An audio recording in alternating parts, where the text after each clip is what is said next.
오히려 더 시원하게 복수하지 못해 아쉬울 정도죠. 처음 그 여자를 만난 건 34년 전입니다. 저는 그때 대학교를 졸업하고 대기업의 연구원으로 일하고 있었을 때였죠. 그 나이까지 여자들과 딱히 마주칠 일이 없어서 길게 대화해본 여자라곤 어머니 말곤 없었어요. 그 당시에 같이 일하던 연구소 동료들도 모두 남자였었거든요. 그래서 여자라곤 하나도 모르다가 나이가 나이이니 집안 어른들의 소개로 아내를 만나게 되었습니다.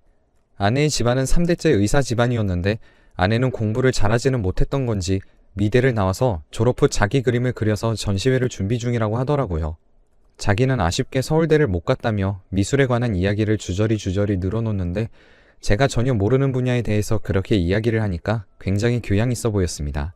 저는 미술이나 음악같이 예술 쪽으로는 하나도 몰랐는데 그런 모습들을 보고 그 여자에게 매력을 느끼게 되었죠. 그 후로 2달 동안 만나면서 매번 기품 있고 화려하게 치장하고 저와 만나러 오는 모습을 보고 아내에게 흠뻑 빠져버렸습니다. 처음에는 제가 아주 바짝 엎드려서 아내가 부르면 달려나가고 매번 숨김없이 좋아한다고 정식으로 만나보자는 말을 10번쯤 했을 때 6개월 만에 드디어 정식으로 연인이 되었어요. 처음에는 시큰둥하던 아내도 제가 아내를 위해 뭐든지 발벗고 뛰어드는 모습에 제 마음을 받아준 겁니다. 처음 제 고백을 받아준 그날에는 정말 뛸 듯이 기뻤어요. 그렇게 연인이 되고서는 3개월 만에 결혼 이야기가 나왔습니다. 놀랍게도 결혼 이야기를 먼저 꺼낸 것은 아내 쪽이었습니다. 아내의 집안에서 먼저 아내에게 결혼하라며 지원은 넉넉하게 해줄 테니 경제적인 건 걱정하지 말라고 했다던데 저는 어안이 벙벙했지만 꿈에 그리던 아내와 연애를 시작한 것도 모자라 결혼까지 하게 된다니 저로서는 놓칠 수 없는 기회였죠. 결혼 준비는 순조로웠습니다. 서로 집안에서 반대는 물론 없었고 장인어른과 장모님도 교양 있으신 분들이셨던 데다가 저희 부모님도 평생을 남에게 피해주지 않고 살아오신 공무원이셨거든요. 그래서 상견례 자리도 적당히 예의를 차리면서 화기애애한 분위기로 잘 마칠 수 있었습니다. 그 후 상견례가 끝나고 장인어른께서 따로 연락이 오더군요. 둘이서만 따로 만나자고 하시는 말씀에 조금은 긴장을 하고 장인어른을 뵈러 갔습니다. 저는 평생 몇 번 가보지도 못한 고급 일식집에서 만났고 장인어른은 조용히 통장을 내미시며 결혼할 때 부족하면 보태라며 어마어마한 금액을 저에게 주셨습니다. 너무 놀란 저는 이러실 필요 없다며 거절하려 했죠. 그 당시만 해도 결혼하면 남자가 집을 하고 여자가 혼수를 하는 게 당연하니 남자가 결혼할 때 돈을 훨씬 더 많이 쓰는 게 당연시되던 시절이니까요. 그런데 장인어른은 어차피 하나 있는 외동딸이니 다른 자식들에게 들어갈 돈도 없다며 편하게 받아두라고 하셨습니다. 분명히 돈이 더 필요하게 될 거라면서요. 덕분에 신혼집은 서울 한복판에 있는 지은 지 얼마 안 된 큰 아파트로 구할 수 있었습니다.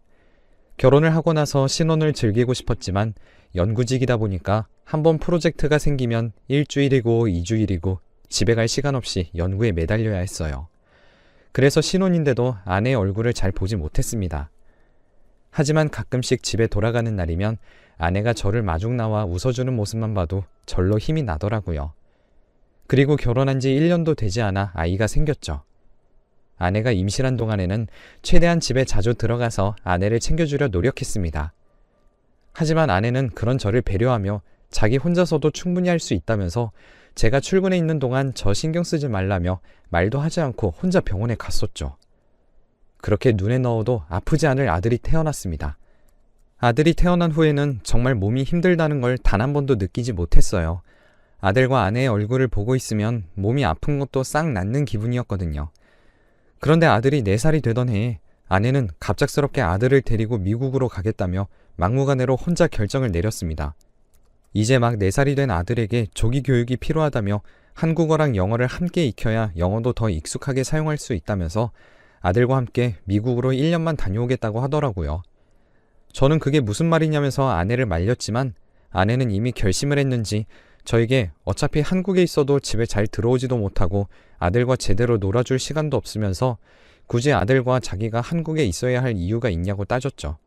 저는 그 말에 말문이 턱하고 막혔습니다. 아들의 양육비와 생활비를 아내에게 주면 제 월급이 딱 맞아 떨어졌기 때문에 저는 조금이라도 더 돈을 벌어서 미래를 위해 모아둬야 한다는 생각에 야근이며 주말 출근이며 사리지 않고 일했어요. 저는 그렇게 일했던 것 모두 아내와 아들을 위해서라고 하고 싶었지만 그것마저 변명같이 느껴질 것 같아 아무 말도 하지 못하고 결국 허락해 주었습니다. 아내는 제가 허락을 하지 않아도 어떻게든 갈 거라며 돈은 친정에서 받으면 된다고까지 말하는 바람에 허락하지 않을 수가 없었죠.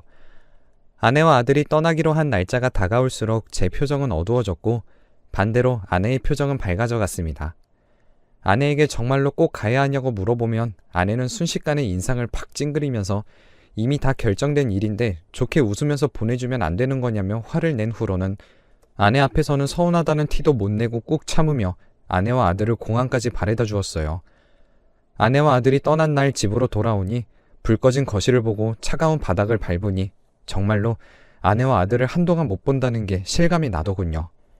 회사를 다니면 단 한 번도 휴가를 낸 적이 없는데 아내와 아들을 보낸 다음 날 처음으로 회사에 몸이 안 좋아 쉰다고 하고 하루 종일 쉬었습니다. 적막한 집에 혼자 있으니 어찌나 외롭던지 혼자서 술도 마시며 적적함을 달랬죠. 1년이면 돌아오겠다는 아내의 말은 새빨간 거짓말이었는지 1년이 지나 2년이 되고 3년을 채우고 4년째가 되던 해까지도 한국으로 돌아오지 않았습니다. 그동안 아들의 얼굴을 보지 않은 건 1년이 넘었죠. 처음 1년 동안은 두세 달에 한 번씩 꼭 한국에 들어와 집에 있다가 갔었는데 해가 갈수록 3달이 반년이 되고 1년이 되었습니다. 그러니 아들은 절 볼 때마다 아내의 뒤에 숨기 급급했죠. 이제 완전히 남처럼 저를 대하기 시작하는 모습에 도저히 이건 아니다 싶어 한국으로 돌아와서 초등학교부터 다니라고 했습니다. 4년 동안 영어를 그렇게 배웠으면 충분하지 않냐면서요. 심지어 아들은 한국어보다 영어가 익숙한지 저와 만나도 아내와 영어로만 대화하고 제가 대화를 하려고 한국어로 이것저것 물어보면 반은 못 알아듣고 반 정도는 겨우 알아듣고서 떠듬떠듬 대답하는 수준이었습니다. 그 모습을 보고 한국으로 들어오라고 했지만 아내는 절대 안 된다며 이제 겨우 영어를 자연스럽게 쓰면서 학교 친구들이랑 영어로 대화할 기회도 늘었는데 지금 한국으로 돌아오면 지금까지 미국에 있었던 게 다 쓸모없는 일이 된다면서 딱 잘라서 말했죠. 하지만 이번에는 저도 물러날 수 없었습니다. 장인어른에게 사정을 말씀드리니 역정을 내시면서 아내에게 결혼도 하고 아이도 있는데 해외까지 가서 뭐 하는 짓이냐며 4년도 많이 봐줬는데 도대체 장서방을 얼마나 더 고생시킬 참이냐면서 제 편을 들어주시며 아내를 혼내셨어요. 아내는 장인어른의 말씀에 꼼짝도 못하고 바로 한국으로 돌아왔습니다. 아들도 초등학교에 들어가 적응도 잘하는 줄로만 알고 있었어요. 그런데 학교에 다닌 지 반년쯤 지나고 아들이 학교를 다니지 않겠다고 떼를 쓰기 시작하더군요. 같은 반 아이들이 너무 멍청해서 같이 있기 싫다는 이유였습니다. 저는 그게 무슨 소리냐며 반 아이들과 사이좋게 지내야지 무슨 그런 소리를 하냐고 아들을 혼내는 와중에 아들의 팔 안쪽에 아주 진하게 든 멍자국을 발견하고 말았어요.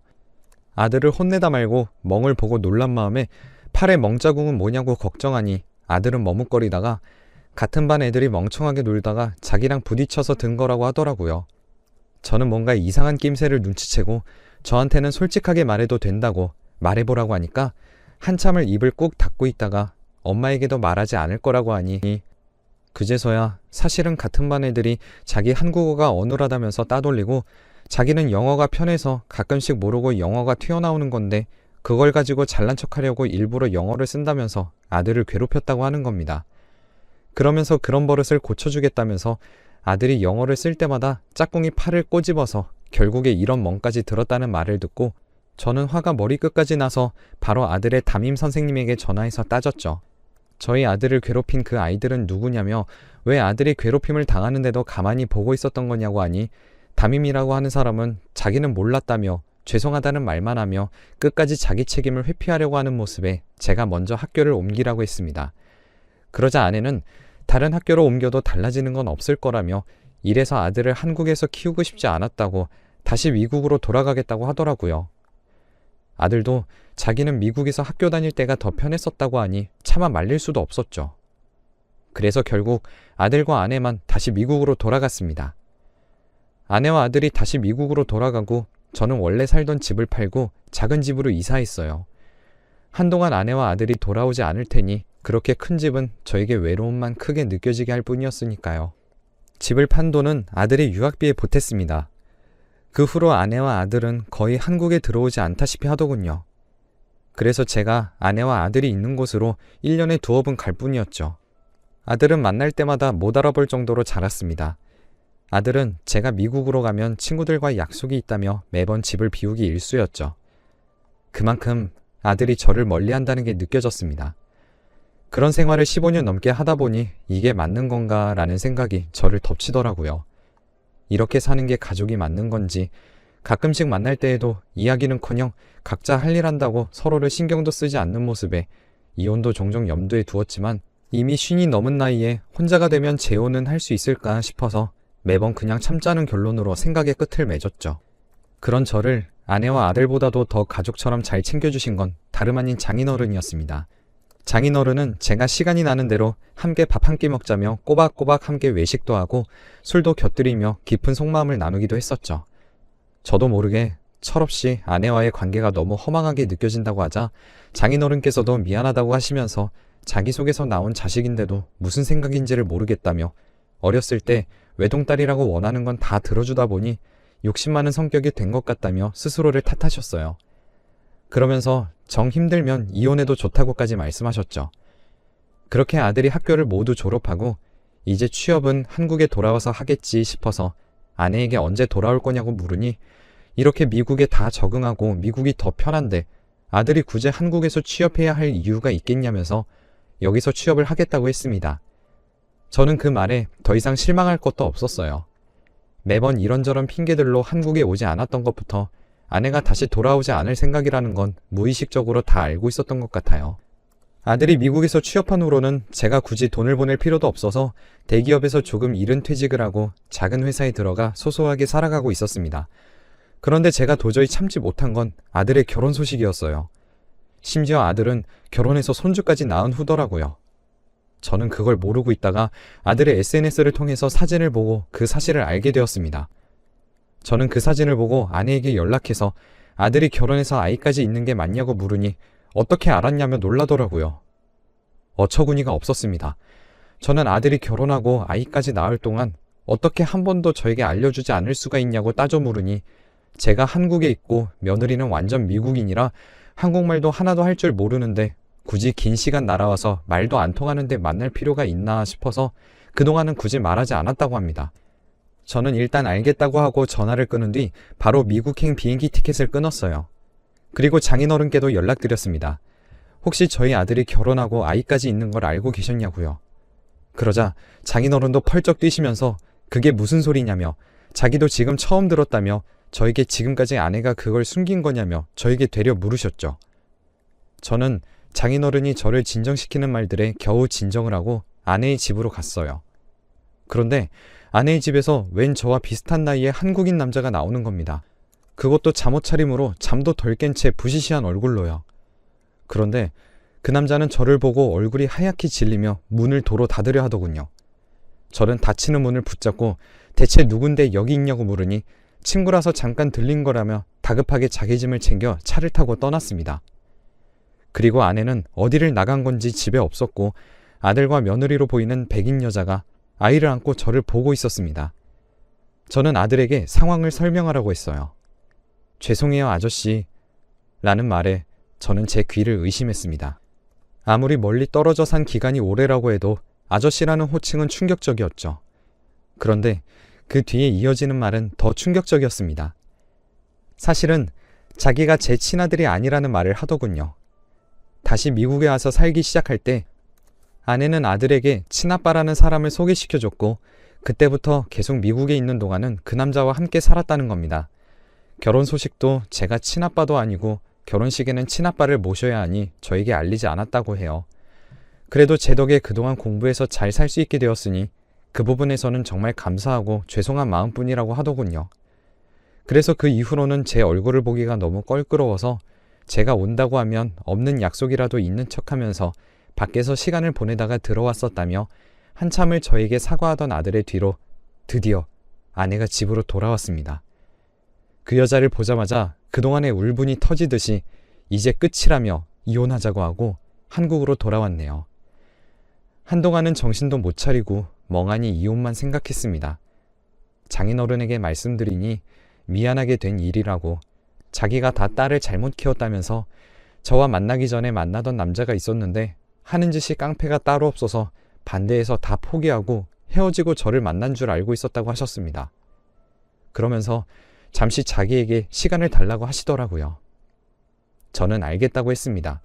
어차피 장인어른 잘못도 아니고 결혼 기간 내내 장인어른이 저를 얼마나 챙겨주셨는지 저도 충분히 알고 있었으니까요. 그리고 일주일 후쯤 장인어른은 저를 찾아오셔서 명함을 한 장 내미셨습니다. 이혼 전문 변호사라며 자기가 변호사 비용은 다 낼 테니 위자료를 최대한 받으라고 하더군요.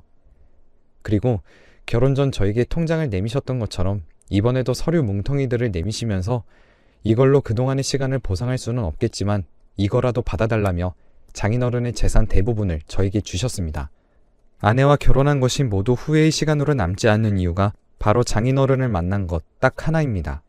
제 친아버지보다도 저를 더 아껴주시고 챙겨주셨으니 제가 갚아야 할 것들이 산더미인데 오히려 저에게 모든 재산을 주신다고 하니 몸둘 바를 몰라 거절하려고 하니까 아내가 바람 피웠다는 증거를 잡으려면 돈도 많이 들어갈 거라며 꼭 제대로 증거 잡아서 딸을 호되게 혼내주라고 하시는 말씀에 어쩔 수 없이 그 서류 더미들을 받아들 수밖에 없었습니다. 그 후로 이혼 합의 절차 과정에서 아내는 저에게 위자료를 받겠다고 당당하게 나섰다가 아내가 바람 피웠다는 증거들을 제시하자 화를 내며 그것도 다 제가 가정에 소홀했던 탓이라며 억지를 부렸지만 판결은 저의 손을 들어주었습니다.